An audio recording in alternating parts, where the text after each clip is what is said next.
But I want to talk to you just a little bit. I've been challenged. And I believe the challenge is called the Garden Roundup Challenge. It's basically talking about the success and failures that you've had in 2018 and what you're going to do about them this year. So let me talk to you a little bit about that. Walk over here and show you some of my things. Just a little bit of looking.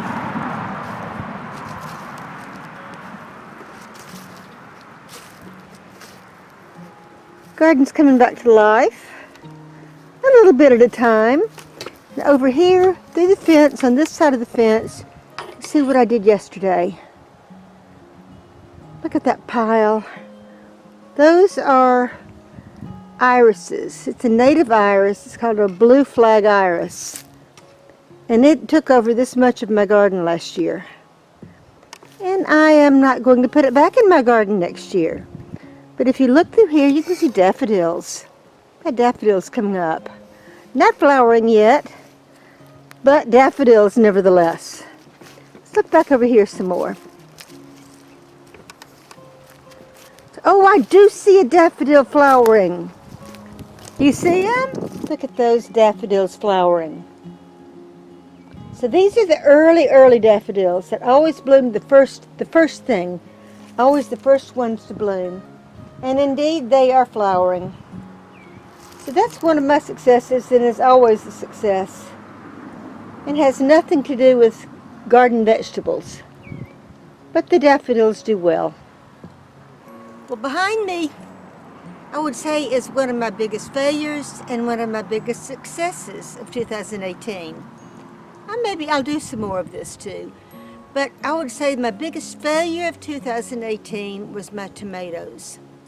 Well, basically all of my Solanaceae plants, tomatoes, peppers, and eggplant, none of them produced for me.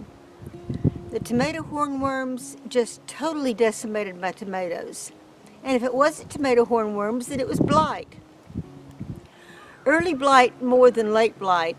They didn't survive long enough to succumb to late blight. Yeah, tomatoes were really bad. Tomato hornworms and blight combined just wiped my tomatoes out. I may have gotten a dozen tomatoes total off of 30 plants. And that was really, really terrible. And I'm so disappointed. So that was my worst, probably the worst crop that I had. As far as the best crop that I had, it's hard to say because I had 3 really good ones. Basically everything else was bad, but I had 3 really nice successes. Let me show you one of them. Do you see behind me? Look here.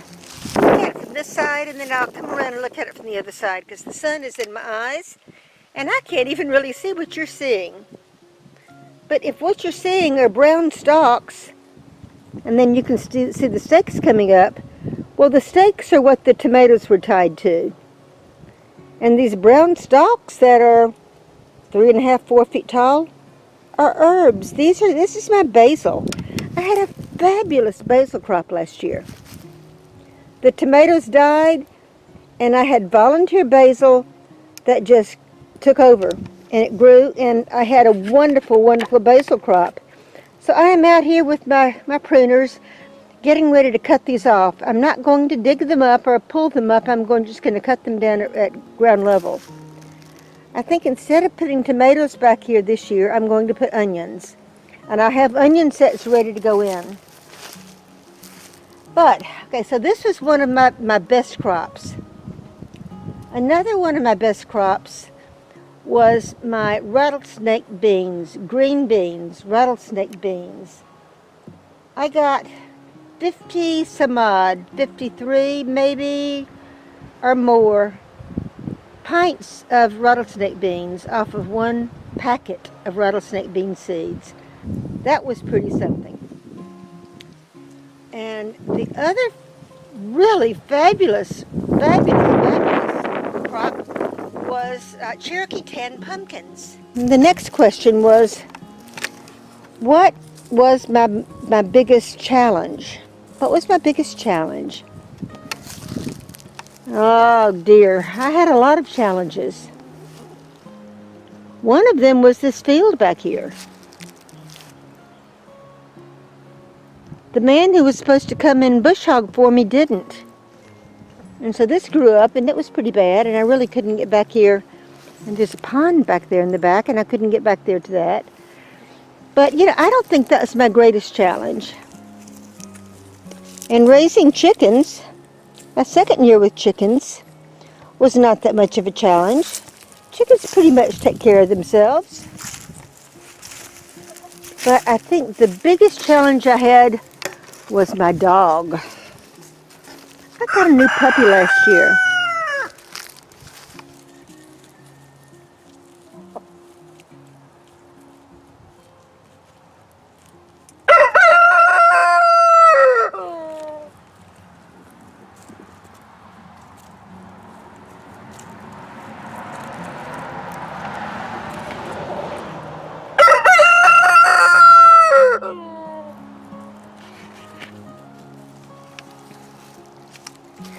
Nope, the biggest challenge was the dog. Of course, another challenge I had were pigs. The neighbors' pigs got out. And they did what pigs do, and they rooted up this entire area right in here. Right where I'm standing. You see my shadow over there.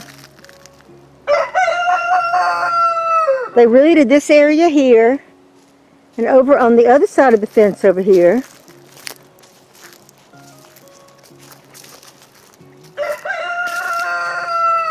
all over here. But as you see, this is grown back in wildflowers. Weeds. But look at the fence. I don't know if you can see this. Oh, there was a duet. There's one part right here. I just kind of got that tied up.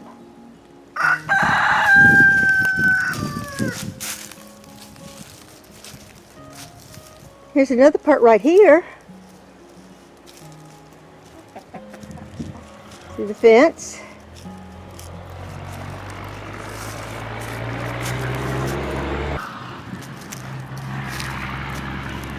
More fence.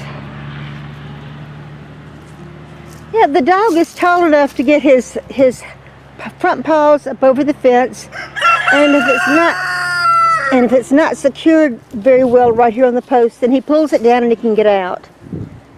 And he has gotten out again, and I don't see where he got out this last time. He's inside now. I just can't let him out in the yard if the chickens are out and free-ranging. So the dog he's been a wonderful companion, and I love him dearly, but he has been the biggest challenge I've had. This area right in here that I'm showing you, well, on the other side of these iris right here, from where those branches are stacked up, to the edge of that little fence, the little trellis right there, and all the way over to the picket fence have been my garden. And I've had a bed here and there, and beds over there. I say beds because they're more flower beds than garden rows. On the other side by the house, several different small spots where I've tucked in a little bit here, a little bit there. And I showed you the spot back at the back where I had tomatoes last year, and basil. But the dog he runs the fence. Here's his path all the way around the fence. He runs the fence. And last year when I had plants growing in the middle of it, he ran through those too, and he trampled them. So, what am I going to do about that? My challenges. What am I going to do? What am I going to change this year? That is the next question. That's the fourth question. Well, number one, I'm going to fence off this entire area, this garden, from the edge of that picket fence all the way over to this gate right here. right now is leaning, and that's going to be fixed. Or it's going to be moved, in fact. It's going to be, yeah, this area all the way from there, edge over there, all the way to right in here. It's going to be fenced. The dog is no longer going to be able to run that area. Well, that's going to reduce the space that he can run by at least 50%, and that's not good because he's a big dog. So what I'm going to do, I'm going to take out this framework, the post and the gate, and I'm going to move them over. I think I turned the camera off, and I'm so sorry because I had a cat that I didn't know I had. My herb beds. So if it counts, talking about things that did very, very well, I had no problems whatsoever with any of my herbs. All of my herbs did beautifully. Gorgeous herbs. So no problems with the herbs, just the vegetables. And I do have a lot of green beans to show for it, and I still have a lot of those squash in my house. Say squash, they are winter squash, but they're called Cherokee tan pumpkins. They taste very much like butternut squash or sweet potatoes, and they're delicious. So they did well. The green beans that were growing on that trellis over there did well. My herbs that were over there in the area next to that picket fence did beautifully. And herbs growing right in here did beautifully. I just need to work on the vegetables again this year. And you asked, so what was I going to do? What am I going to do to improve this year?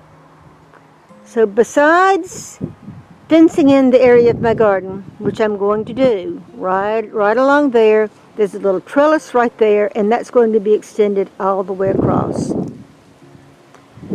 Another thing that I've done is I have actually ordered some tomato seeds that I read up on, went on the internet, as one does, and I looked for tomatoes that were resistant to blight. And I found some.